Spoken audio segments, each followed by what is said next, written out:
Hello students, welcome to the Dab Hand Learners channel. So this is the third lecture where you will get to know about the income method to calculate the national income. Now in this method we will talk about the income. जो इससे पहले वाला method था जो कि था value added method, उसमें हमने ये डिटरमाइन किया था कि हम कैसे हर एक एंटरप्राइज कैसे अपनी अपनी वैल्यू ऐड करता रहता है और वो सारी जब प्लस हो जाती है तो हमारी नेशनल इनकम कैलकुलेट करते हैं. Okay guys, I will try to make the videos regularly now. Okay, so Sunday से पहले I will cover the whole syllabus by making the videos. Now in income method, it is saying according to this method, all the income that accrue to the factors of production by way of wages, rent, interest and profit are summed up to obtain the national income. तो वो क्या कह रहा है? वो ये कह रहा है कि इनकम मेथड के हिसाब से हमारी जितनी भी इनकम या हम पे करेंगे तो वैसे तो हमारी पेमेंट होगी, लेकिन ये इनकम तो हाउस होल्ड की तरफ से दे रखा है, क्योंकि अगर हम पे करेंगे तो हाउस होल्ड के लिए तो वो इनकम होगी ना.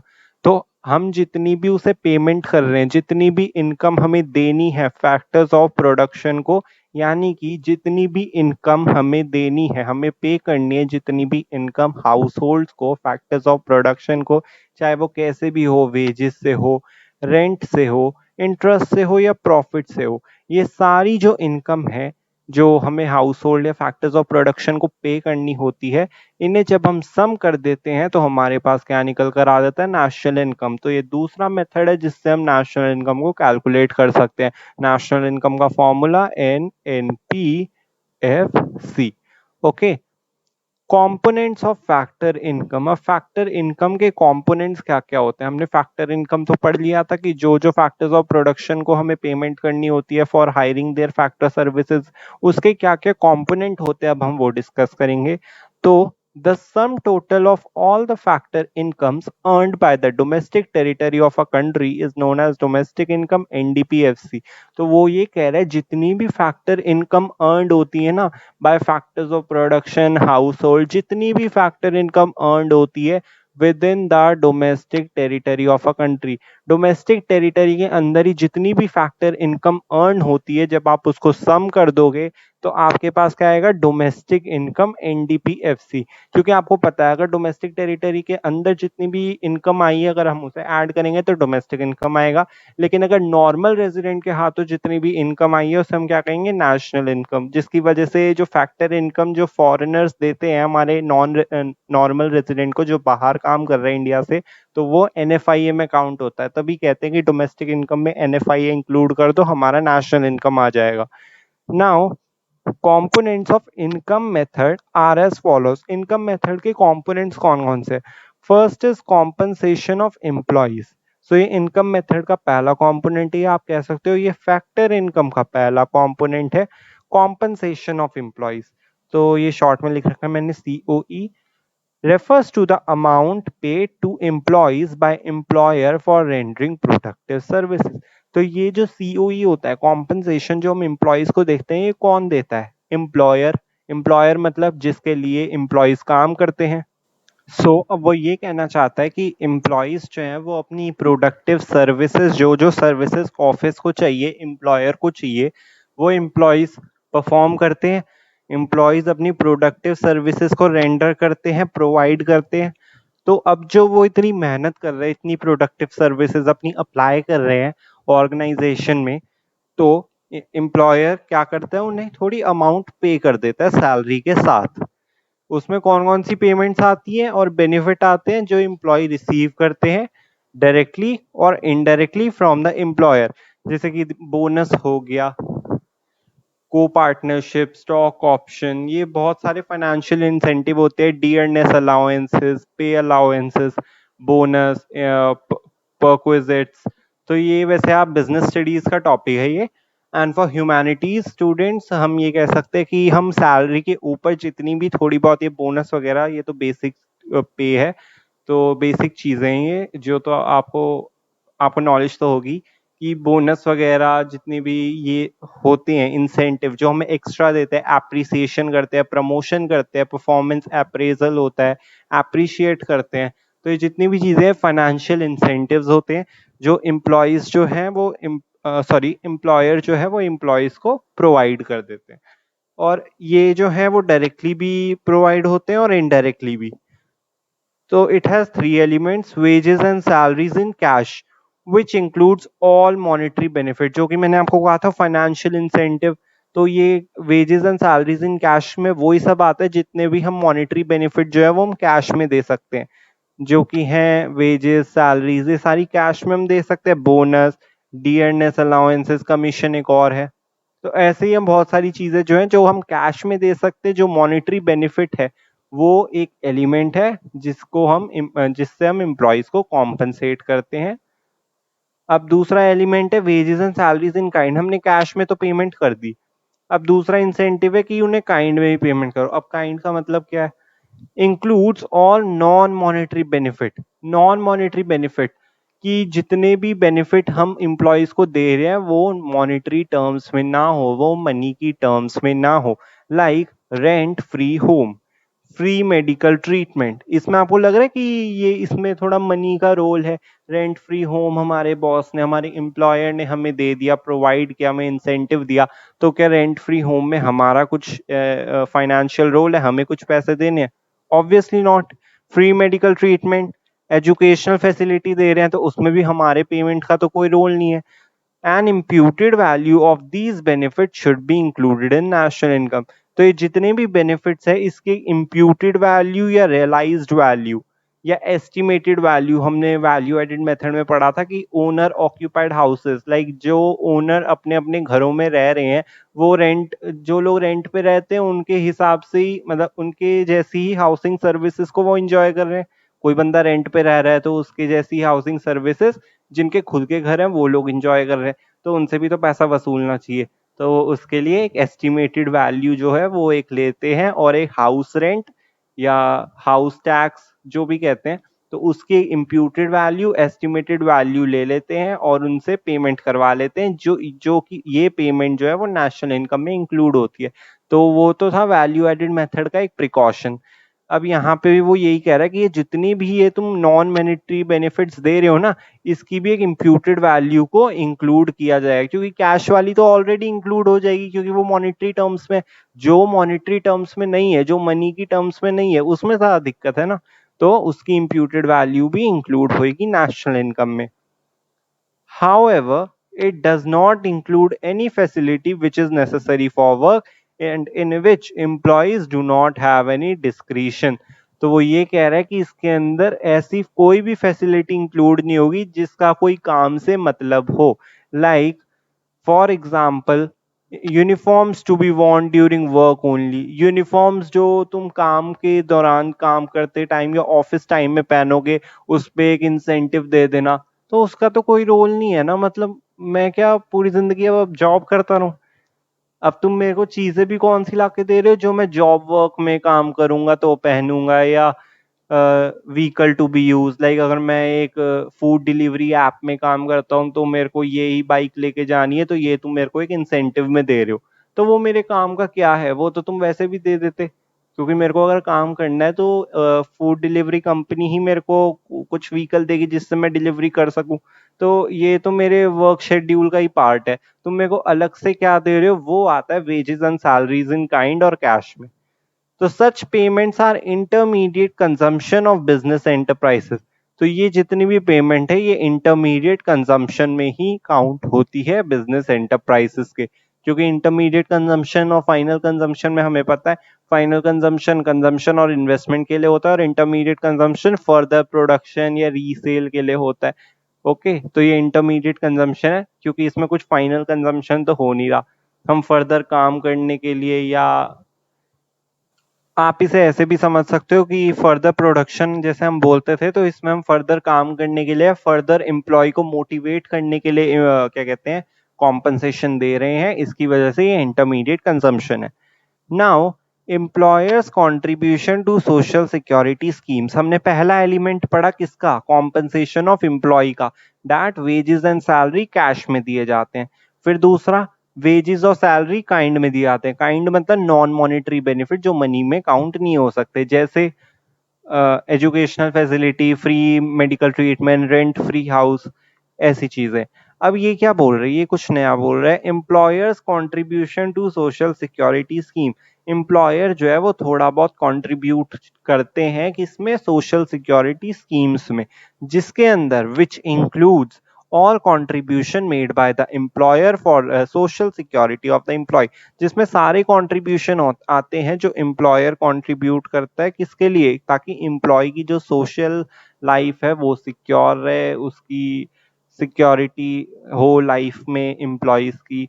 तो जैसे कि अब कैसे सिक्योरिटी ला सकते हैं एम्प्लॉयज की लाइफ में, for example contribution to provident fund, provident fund में कॉन्ट्रीब्यूशन, ग्रेटुइटी में, labor welfare fund में, etc. The aim of such contribution is to ensure safety and security of life of the employees. और M क्या है इस contribution का, कि ताकि सेफ्टी रहे, सिक्योरिटी रहे किसमें, एम्प्लॉयज की लाइफ में। तो इसका एम ये है, क्योंकि अगर ऐसे धीरे धीरे एम्प्लॉयर अगर कंट्रीब्यूट करेगा एम्प्लॉयज के कंट्रीब्यूट करेगा एम्प्लॉयज के प्रोविडेंट फंड में, ग्रेटुइटी में, तो it would help the employee in future, क्योंकि बाद में उसे सेव करने की इतनी जरूरत नहीं पड़ेगी अगर एम्प्लॉयर पहले से ही उसके फंड में थोड़ा बहुत डालता रहेगा तो। Okay, any contribution by third party like insurance company to an employee is not the part of COE, as the insurance company is not the employer of injured worker. Very important point, कि वो ये कह रहा है कि कोई भी contribution अगर एम्प्लॉय और एम्प्लॉयर के बीच में ना होकर कोई थर्ड पार्टी घुसने की कोशिश करे, जैसे कि यहाँ पे एक इंश्योरेंस कंपनी बोल दिया है, अगर कोई इंश्योरेंस कंपनी कंट्रीब्यूट करे एम्प्लॉय को, तो वो सीओई, कॉम्पनसेशन ऑफ एम्प्लॉय के पार्ट में नहीं आता है, क्योंकि इंश्योरेंस कंपनी जो है वो एम्प्लॉयर नहीं है, वो बॉस नहीं है इंजर्ड वर्कर का। ओके, वो कॉम्पनसेट तो जरूर कर रही है, लेकिन अगर वो एम्प्लॉयर तो है नहीं, तो इसलिए वो सीओई में नहीं काउंट होएगा। ओके, तो फर्स्ट तो था हमारा कॉम्पनसेशन ऑफ एम्प्लॉयज, जो हमने कंपोनेंट ऑफ फैक्टर इनकम में पढ़े थे ना, कि फैक्टर इनकम के कितने कंपोनेंट है, उसमें पहला तो था कॉम्पनसेशन ऑफ एम्प्लॉय। अब दूसरा है rent and royalty. Most of you know कि रेंट क्या होता है, पर अब हम एक नई चीज पढ़ेंगे, रॉयल्टी। फिलहाल तो रेंट भी पढ़ेंगे, लेकिन रॉयल्टी हमारे लिए एक नई चीज है। Rent is that part of national income which arises from ownership of land and building. तो रेंट वो पार्ट है नेशनल इनकम का जो लैंड और बिल्डिंग की ओनरशिप से अराइज होता है। वी ऑल नो, अगर मेरे पास एक लैंड खाली है या बिल्डिंग खाली है तो मैं उसे रेंट के लिए दे दूंगा। ओके, और वो उससे जब मेरे पास रेंट आएगी, मेरे पास इनकम आएगी, तो वो नेशनल इनकम में इंक्लूड हो जाएगी। तो वो यही कह रहा है कि रेंट एक ऐसा पार्ट है नेशनल इनकम का जो कहाँ से अराइज होता है, कि लैंड और बिल्डिंग पे ओनरशिप हो। Rental income includes both actual rent as well as imputed rent. Rental income में दो चीजें इंक्लूड होती है, एक तो एक्चुअल रेंट और एक इम्प्यूटेड रेंट। अब एक्चुअल रेंट तो इजी है, कि अगर मैंने अपना किसी को दे दिया रेंट के, मतलब किसी को अपना कोचिंग सेंटर खोलना है और मैंने अपना लैंड दे दिया उसे, तो वो वहां पे पढ़ा रहा है और साथ साथ मेरे को रेंट भी पे करना है, ये तो हो गया हमारा एक्चुअल रेंट। अब बात रही इम्प्यूटेड रेंट की।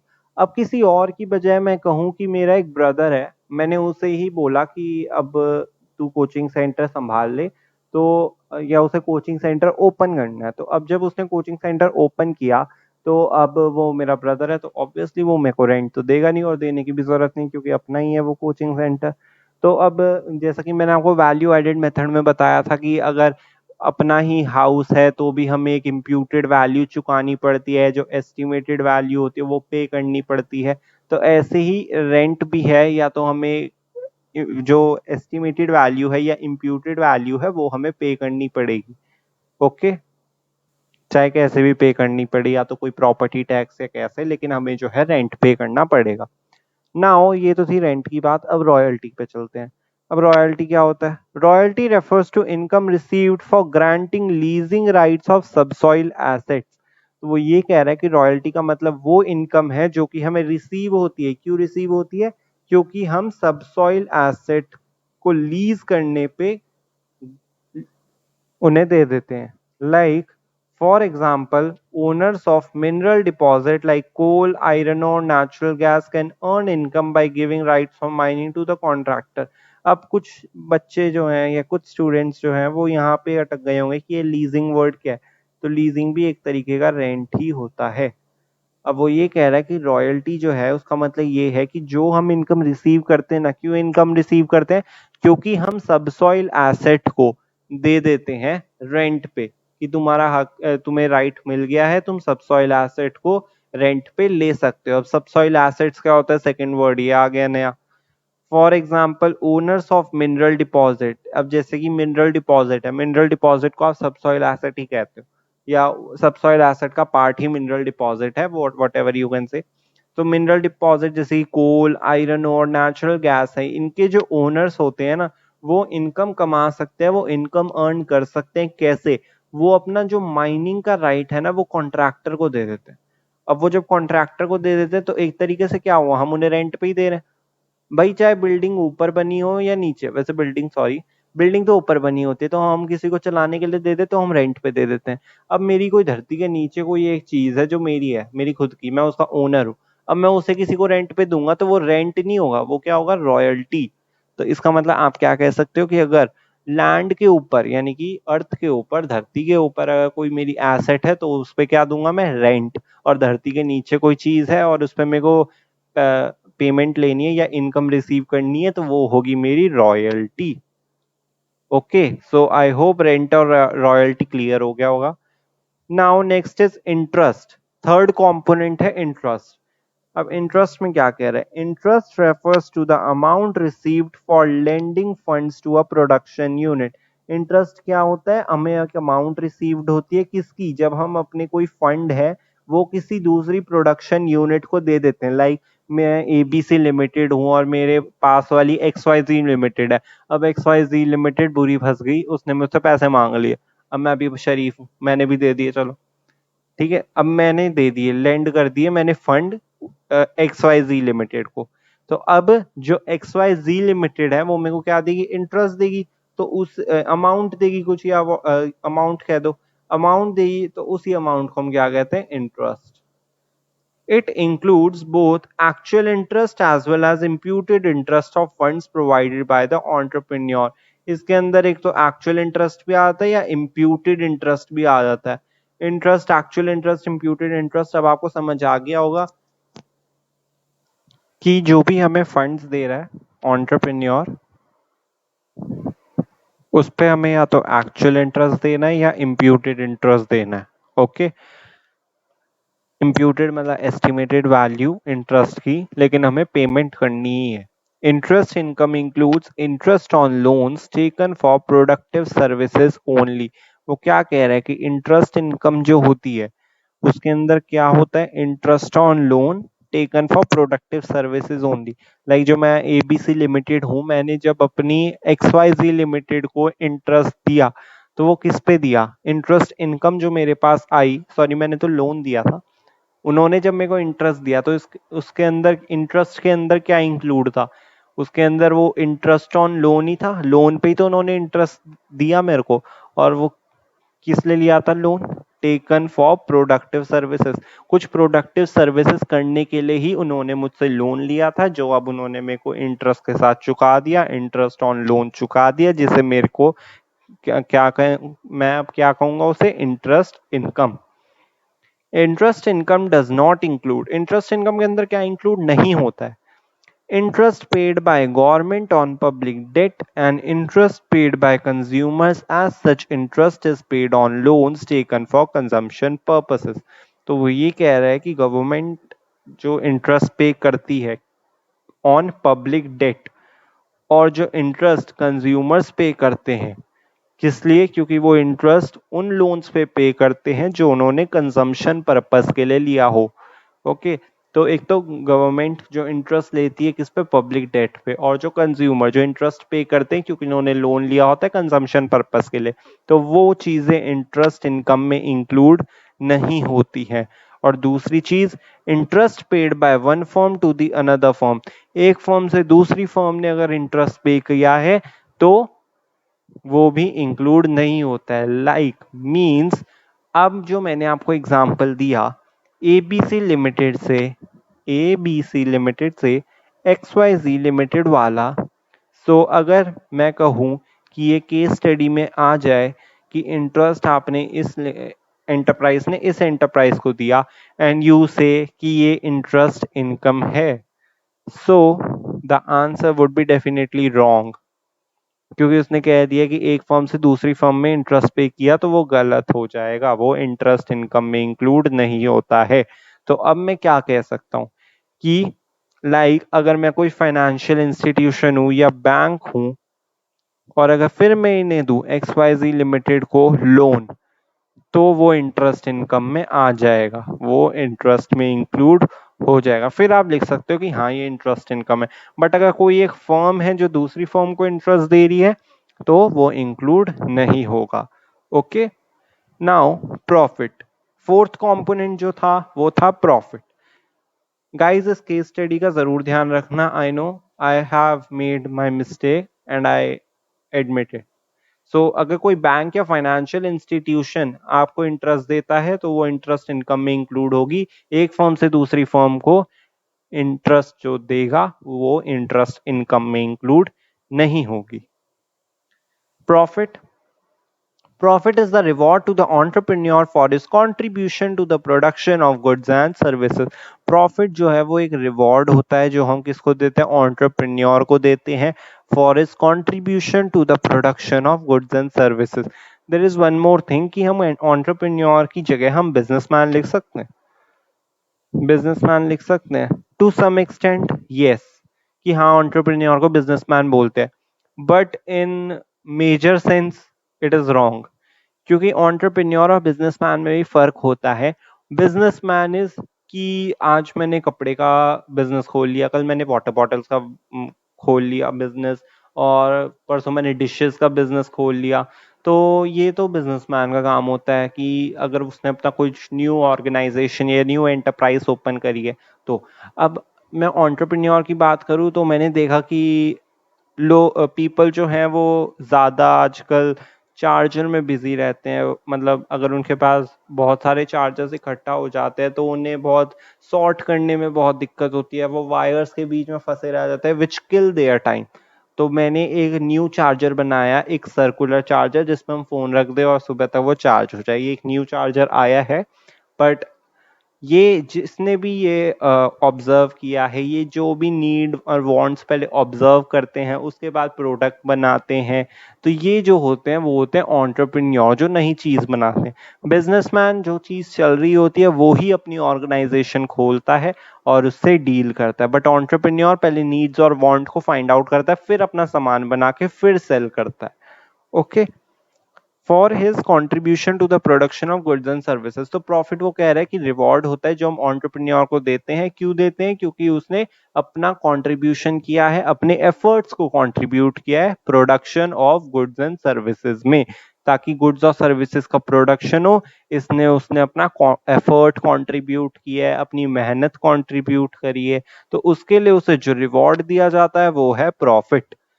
The profit earned by an enterprise is used for three purposes। जो profit enterprise earn करती है उसे three purposes के लिए यूज किया जाता है। पहला पर्पस कॉर्पोरेट टैक्स, पहला ये है। It is the direct tax paid by an enterprise to the government on the total profit earned by it। ये एक डायरेक्ट टैक्स है जो पे किया जाता है किसके द्वारा, एंटरप्राइज। एंटरप्राइज पे करती है, डायरेक्ट टैक्स है ये कॉर्पोरेट टैक्स, जो कि एंटरप्राइज पे करती है गवर्नमेंट को। किस पे? जितना भी प्रॉफिट उसने अर्न किया है उसके ऊपर वो कॉर्पोरेट टैक्स गवर्नमेंट को देती है। It is known as profit tax और बिजनेस टैक्स। अगर न्यूमेरिकल में प्रॉफिट टैक्स या बिजनेस टैक्स पे लिखा आ गया so it would be the same thing. Dividend, it refers to that part of the profit. Dividend क्या होता है? वो एक ऐसा पार्ट होता है प्रॉफिट का जो कि हम शेयर होल्डर्स को पे करते हैं in the ratio of their share holding. It is known as distributed profit. तो ये एक ऐसा पार्ट होता है प्रॉफिट का जो हम शेयर होल्डर्स को पे करते हैं in the ratio of their share holding. Like अगर उसने 10 शेयर खरीदे तो उसे उसके हिसाब से डिविडेंड मिलेगा, उसने 100 शेयर खरीदे उसे ज्यादा डिविडेंड मिलेगा। तो ऐसे, और इसको हम क्या कहते हैं? It is known as distributed profit, क्योंकि हमारे पास प्रॉफिट आया उसमें से हमने शेयर होल्डर को डिस्ट्रीब्यूट कर दिया। रिटेन अर्निंग्स क्या होता है? It refers to that part of profit which is kept as a reserve to meet unexpected contingencies for business expansion. एक ऐसा पार्ट होता है प्रॉफिट का जिसे हम साइड में रख देते हैं एज अ रिजर्व, ताकि जितनी भी अनएक्सपेक्टेड प्रॉब्लम्स आए उनको हम सॉल्व कर सके, और अगर कोई प्रॉब्लम नहीं भी आई तो वो बिजनेस एक्सपेंशन में यूज आ सकता है, ताकि हमारा बिजनेस एक्सपैंड हो जाए। तो ये न्यूमेरिकल है कि फॉर्मूला है प्रॉफिट का कि अगर तीन चीजें अलग अलग दे रखी हो, कॉर्पोरेट टैक्स, डिविडेंड और रिटेन अर्निंग, तो इन्हें हमें प्लस करना है और फिर इसके बाद हमारे पास क्या आ जाएगा? Profit. Okay, now operating surplus. ये कोई कंपोनेंट नहीं है पर ये एक पार्ट है जिसे रीड करना ही है। It refers to the sum total of income from property, rent, royalty और इंटरेस्ट। अब इसमें दे रखा है कि ऑपरेटिंग सरप्लस क्या होता है। ऑपरेटिंग सरप्लस सम टोटल होता है किसका? जो कि इनकम आती है प्रॉपर्टी से। प्रॉपर्टी से कौन कौन सी इनकम आती है? रेंट, हमें पता है लैंड और बिल्डिंग होगा तो वो प्रॉपर्टी ही है और उससे इनकम आएगी तो वो इनकम फ्रॉम प्रॉपर्टी होगी। रॉयल्टी, धरती के नीचे कोई हमारी प्रॉपर्टी जमी हुई है, उससे जो इनकम आएगी वो भी रॉयल्टी है, मतलब उस जो वो इनकम आएगी वो क्या है? Income from property. इंटरेस्ट, हमने अपनी कोई प्रॉपर्टी दे दी या लोन दे दिया तो वो भी इनकम फ्रॉम प्रॉपर्टी ही है। मेरे फ्रेंड को बहुत अर्जेंटली नीड थी 50K की, 50,000 की, तो मैंने अपनी फिक्स डिपॉजिट जो है वो तोड़वा दी उसके लिए। तो फिर जो है मैंने उसे लोन दे दिया 50,000 का। अब जब वो चुकाएगा या इंटरेस्ट के साथ चुकाएगा, ये मैं ज्यूम कर लेता हूँ वो मेरा फ्रेंड है अच्छे वाला, उसने चलो इंटरेस्ट के साथ भी चुका दिया, तो वो जो मैंने अपनी एफडी तुड़वाई है वो क्या ही हो गई? मेरी income from property.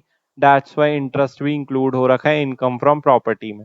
And income from entrepreneurship, यानी कि एंटरप्रेन्योरशिप से जो इनकम आती है दैट इज प्रॉफिट। एंटरप्रेन्योर को ही तो इनकम मिलती है जो प्रॉफिट में काउंट होती है, तो एंटरप्रेन्योरशिप से जो इनकम आती है उसे प्रॉफिट। तो ऑपरेटिंग सरप्लस कैसे कैलकुलेट होगा? रेंट, रॉयल्टी, इंटरेस्ट और प्रॉफिट, इन सबको ऐड कर दो, you will get operating surplus. It arises in private and government enterprises. जो ऑपरेटिंग सरप्लस है वो प्राइवेट और गवर्नमेंट एंटरप्राइजेस में अराइज होता है, इंक्लूड होता है। It does not arise in general government sector. कोई भी पूछे जनरल गवर्नमेंट सेक्टर में ऑपरेटिंग सरप्लस ऑपरेट होता है, अराइज होता है, कह देना no, because it works with the motive of social welfare, क्योंकि ये सोशल वेलफेयर के मोटिव से वर्क करता है। So incomes like rent, wages, interest, profit are nil in general government sector, because motive क्या है? Social welfare, general welfare. तो income का क्या काम? तो ये सारी जो इनकम्स है वहां पे नील रहती है, इसलिए ये जनरल गवर्नमेंट सेक्टर में काम नहीं होता, अराइज नहीं होता। प्राइवेट और गवर्नमेंट सेक्टर में अलाउड होता है या अराइज होता है। So last is mixed income, ये आखिरी कंपोनेंट है mixed income. It is the income generated by own account workers like farmer, barber, etc. and unincorporated enterprise like retail trader, small shopkeeper, etc. तो mixed income क्या होता है? ये income generate कहाँ से होती है? ये इनकम जनरेट होती है ओन अकाउंट वर्कर से। जो सेल्फ एम्प्लॉयड वर्कर होते हैं, जो अपना काम खुद करते हैं, वो खुद से ही एम्प्लॉयड हैं। जैसे कि फार्मर, उसने खेत लिया, उस पे अनाज उगाया और सेल्फ एम्प्लॉयड हो गया। वो एग्रीकल्चर पे खुद ही काम करता है, वो सेल्फ एम्प्लॉयड है, वहीं से इनकम जनरेट करता है। बार्बर ने भी अपनी शॉप खोली, लोगों के बाल काटने शुरू कर दिए, वो भी सेल्फ एम्प्लॉयड है, वो भी खुद ही अपनी इनकम जनरेट कर रहा है। And unincorporated enterprise like retail trader, जितने भी रिटेल ट्रेडर है, शॉपकीपर्स हैं, तो उन्होंने भी अपनी शॉप खोली, वो भी सेल्फ एम्प्लॉयड है। तो ये मिक्स्ड इनकम उन्हीं लोगों के लिए है जो सेल्फ एम्प्लॉयड है और अपनी इनकम जनरेट कर रहे हैं। It is the term used for any income that has elements of more than one type of factor income. Mixed income arises from productive services of self-employed persons whose income includes wages, rent, interest and profit, and these elements cannot be separated from each other. वो क्या कह रहा है देखो, mixed income जो है वो कहाँ से अराइज होती है? क्योंकि सेल्फ एम्प्लॉयड पर्सन अपने एफर्ट्स डालते हैं, अपनी प्रोडक्टिव सर्विसेज रखते हैं एंटरप्राइज में, तो मिक्स्ड इनकम वहीं से आती है। और उनकी इनकम में क्या क्या इंक्लूड होता है, वेजेस, रेंट, इंटरेस्ट और प्रॉफिट, जो कि एलिमेंट एक दूसरे से सेपरेट नहीं किए जा सकते। अब इसमें ये भी लिखा हुआ है कि it is the term used for any income that has elements of more than one type of factor income. ये एक मिक्स्ड इनकम एक ऐसी टर्म है जो इस इनकम के लिए यूज होती है जिसके अंदर बहुत सारे टाइप के फैक्टर इनकम इंक्लूड होते हैं, जैसे कि वेजेस, रेंट, इंटरेस्ट और प्रॉफिट। और ये जो एलिमेंट है ना, ये हम एक दूसरे से सेपरेट भी नहीं कर सकते, ये इंटरलिंक्ड होते हैं। For example, income of A doctor running a clinic at his residence. तो जो डॉक्टर जो है, अगर वो अपना क्लिनिक अपने घर से ही चला रहा है, तो उसकी जो इनकम होगी वो मिक्स्ड इनकम होगी, क्योंकि वो अपनी इनकम खुद जनरेट कर रहा है। किसी के ऊपर डिपेंडेंट तो है नहीं, वो अपना काम खुद कर रहा है, वो सेल्फ एम्प्लॉयड है।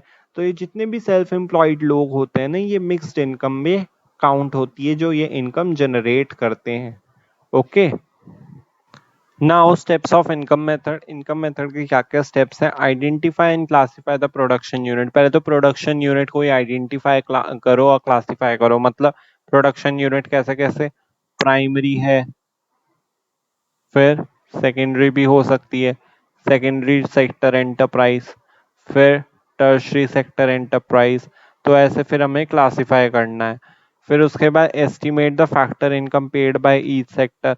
हर एक सेक्टर कितनी कितनी फैक्टर इनकम पे कर रहा है, मतलब कॉम्पनसेशन ऑफ एम्प्लॉय देखना है, रेंट देखना है, रॉयल्टी देखना है, इंटरेस्ट, प्रॉफिट, मिक्स्ड इनकम, इन सबको फैक्टर इनकम जितनी भी पे कर रहा है एक सेक्टर, उसे एस्टिमेट करना है, उसे कैलकुलेट करना है। फिर हमें डोमेस्टिक इनकम कैलकुलेट करना है, क्योंकि ये जो मेथड है ना, पिछला जो वैल्यू एडेड मेथड था, उससे हमारे पास आता था जीवीएमपी या तुम कह लो जीडीपीएमपी।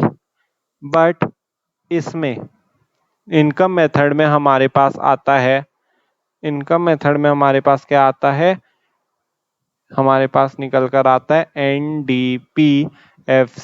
इनकम मेथड में हमारे पास एनडीपीएफसी निकल कर आता है, जो कि और कुछ नहीं बल्कि डोमेस्टिक इनकम ही है। इसलिए वो कह रहे हैं कैलकुलेट डोमेस्टिक इनकम। लाइक अगर तुम कॉम्पनसेशन ऑफ एम्प्लॉय और रेंट, रॉयल्टी, इंटरेस्ट, प्रॉफिट, ये सारी चीजें प्लस कर दोगे ना, इंटरेस्ट प्लस प्रॉफिट और प्लस मिक्स्ड इनकम, अगर तुम ये सारी चीजें प्लस कर दोगे तो तुम्हारे पास क्या आएगा? एनडीपीएफसी। तो इसलिए, और फिर एनडीपीएफसी को नेशनल इनकम में कैसे कैलकुलेट करना है? एनएफआई एस्टिमेट करो और उसमें प्लस कर दो, आ गया तुम्हारा एनएनपीएफसी, नेशनल इनकम। अब लास्ट टॉपिक है इनकम मेथड का, precautions of income method. First point is transfer income like scholarship, donations are not included in national income. जितनी भी ट्रांसफर इनकम होती है, स्कॉलरशिप, डोनेशन, वो सब नेशनल इनकम में इंक्लूड नहीं होती, because such receipt are not connected with any productive activity and there is no value addition. क्या स्कॉलरशिप के पीछे कोई प्रोडक्शन एक्टिविटी है, या डोनेशन के पीछे कोई प्रोडक्शन एक्टिविटी है?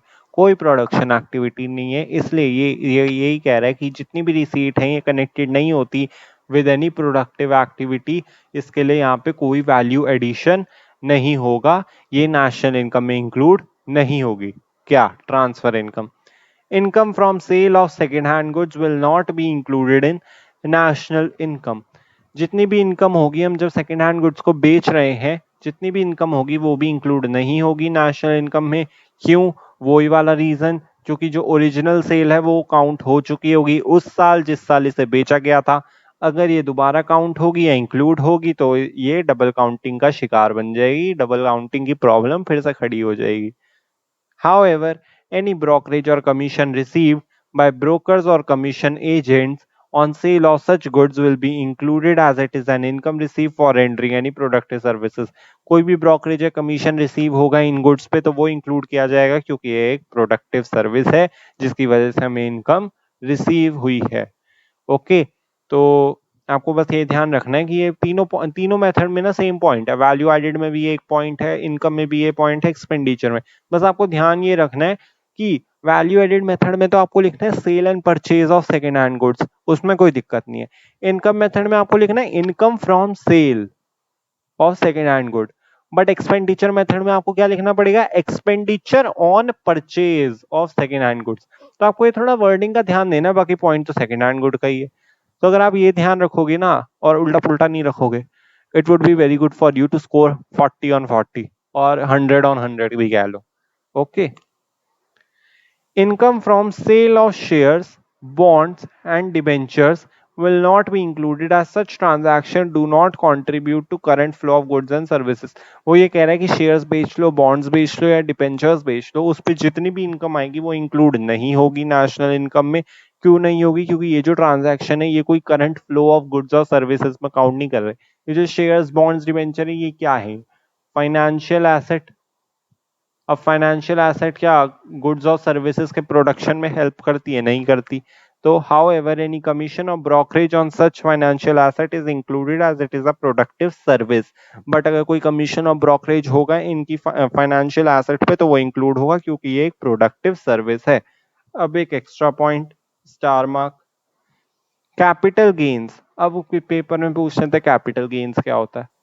It refer to income from sale of second hand goods and financial asset. जितनी भी इनकम आ रही है ना किस पे, सेकेंड हैंड गुड्स को बेचने पे या फाइनेंशियल एसेट्स को बेचने पे, तो वो किस में जाएगी? कैपिटल गेन्स में।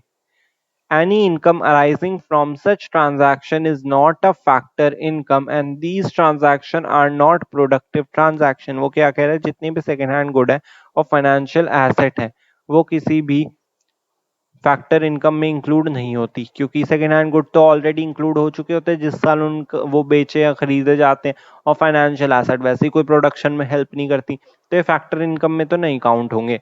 और ये कोई प्रोडक्टिव ट्रांजैक्शन भी नहीं है और ये ना ही करंट फ्लो ऑफ गुड्स और सर्विसेज में हेल्प करते हैं, तो कैपिटल गेन्स जो है वो नेशनल इनकम में इंक्लूड नहीं होंगे। विंडफॉल गेन्स, ये फोर्थ पॉइंट है, लाइक लॉटरी, हॉर्स रेस, तो ये सारी चीजें जो हैं वो इंक्लूड नहीं होती क्योंकि इसमें भी कोई प्रोडक्टिव एक्टिविटी कनेक्ट नहीं होती है। सो विंडफॉल गेन्स नहीं होते include. imputed value of owner occupied houses or services provided by owners of production interest on own capital will be included। ये जो ओनर ऑक्यूपाइड हाउसेज है, जो लोग अपने खुद के घर में रहते हैं वो भी रेंट पे करते हैं, उसकी भी एक एस्टिमेटेड या इम्प्यूटेड वैल्यू ली जाती है। Service provided by owners of production, जो लोग अपनी सर्विसेज प्रोवाइड करते हैं, फैक्टर्स ऑफ जो ओनर्स होते हैं, हाउस होल्ड होते हैं, वो अपनी फैक्टर्स ऑफ प्रोडक्शन प्रोवाइड करते हैं, उस पर भी इम्प्यूटेड वैल्यू पे होती है। इंटरेस्ट ऑन ओन कैपिटल, ये जितनी भी सारी चीजें हैं ये इनकी इम्प्यूटेड वैल्यू है और वो इंक्लूड होगी क्योंकि ये जो है प्रोडक्टिव एक्टिविटी है और add to flow of goods and services, और करंट फ्लो में इनका रोल होता है क्योंकि ये प्रोडक्टिव एक्टिविटी में काउंट होती हैं। Now, last point, payments out of past savings like death duties, gift tax are not included in national income। जो पास सेविंग्स में से पेमेंट कर रहे हो ना तुम, जैसे कि डेथ ड्यूटी, गिफ्ट टैक्स, ये सारी चीजें नेशनल इनकम में इंक्लूड नहीं होती क्योंकि ये तुम्हारी वेल्थ में से पे हो रही है, पास्ट सेविंग में से हेल्प हो रही है। अभी के फ्लो में तो उनका कोई रोल नहीं है, they do not add to current flow of goods and services. उनका प्रोडक्शन में या current flow of goods and services में या जीडीपी में कोई फर्क नहीं है। ये सारी तुम्हारी जायदाद पहले की है, उसमें से तुम पे कर रहे हो, तो ये नेशनल इनकम में इंक्लूड नहीं होगी। Okay, so this was the precautions which you have to take care while doing the income method। और आपको पता ही, ये मैंने फॉर्मूला बता दिया, NDPFC is equal to COE plus rent plus royalty plus interest plus profit plus mixed income.